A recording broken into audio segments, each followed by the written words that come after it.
আমাদের রাজ্যে অনেক শিকারী ঢুকেছে। তুমি আমাদের ডিমগুলো খেয়ে ফেলেছো, তাই আজ আমি তোমাদেরকে আগুনে জ্বালিয়ে দিচ্ছি।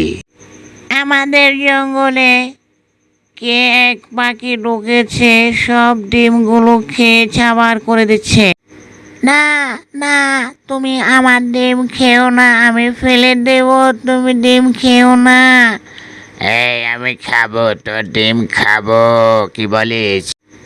পাখি, তোরা চলে যা, তোদের ডিমগুলো দেখে রাখ, না হলে খেয়ে ফেলবে। তোরা যা। এই পেঁচা, তোরকে আমি খেয়ে ফেলবো। কাককে খেয়ে ফেলবো আমি? আমি সাপ। তোরা অনেক ডিম পেড়ে রাখবি, আমি এসে প্রতিদিন খেয়ে নেব। কথা বুঝতে পারলি? না, তুমি আমার ডিমগুলো খেও না, আমরা ডিম খেলে বাচ্চা হবে না।